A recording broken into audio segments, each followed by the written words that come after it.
Stanley. From companies in Denver and Kansas City and Las Vegas, to companies in London and Stockholm and Rome and, would you believe, Estonia, have invited me to speak to their teams because they found something meaningful and fresh in the guiding principles practiced on the floors of two Connecticut clothing stores, Mitchell's and Richards.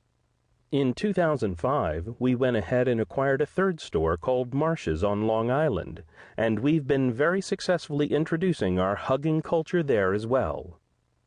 But what really amazed me is that audiences were eager for more.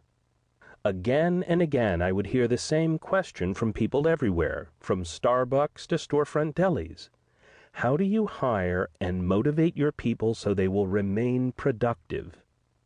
In fact, I pointed out that we hug our people, and we actually have associates who have remained productive and loyal for 35 and 45 years. They don't ever want to leave.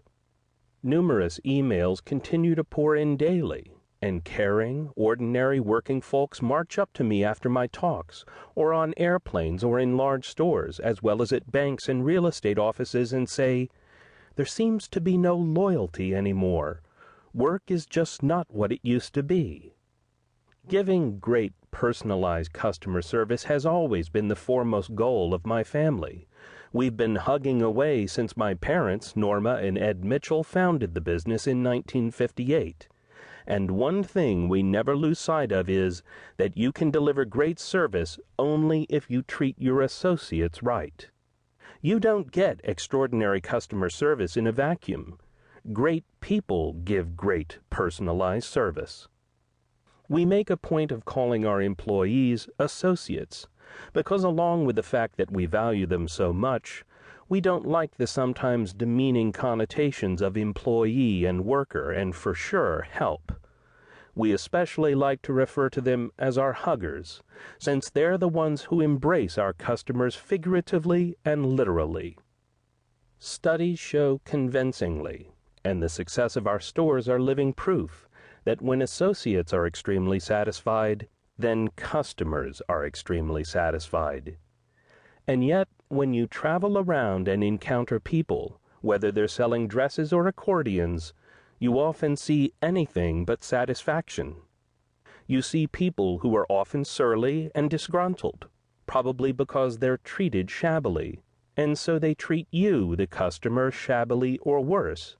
They don't acknowledge or even help you at all. Motivating the workforce is clearly a huge global challenge. I'm simply flabbergasted by the tone of desperation that I hear from many managers and associates as they struggle to keep morale up at their companies. I do believe with all my heart and soul that most business leaders are honest and nice most of the time. And they work very hard and are deserving of the big bucks when they are responsible and accountable for leading their troops to achieve high profits for their stockholders, and when they also recognize and reward their associates accordingly. And every company presumably wants successful, loyal workers. Corporate leaders say so, and of course many truly get it, that people are their most important asset. Some recognize, as we do, that they are in the people business. Yet it appears to me that others focus only on hugging their product and on making a better widget, golf ball, or high-definition TV, or on painting it a different color and putting some new bells and whistles on it. Or when sales are lagging, they focus on price.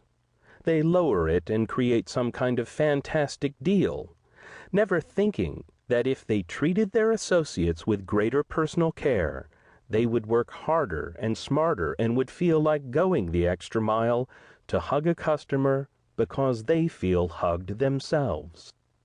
I'm not saying you shouldn't focus on building a better product, but positive people power is fundamental to the overall success of any business. What a tremendous difference it would make if everyone got that. Becoming people-centric. These days, there's often a very serious disconnect in business. I call it a human disconnect. People spend more time at the office than at home and want to feel personal and professional satisfaction from their daily work experience.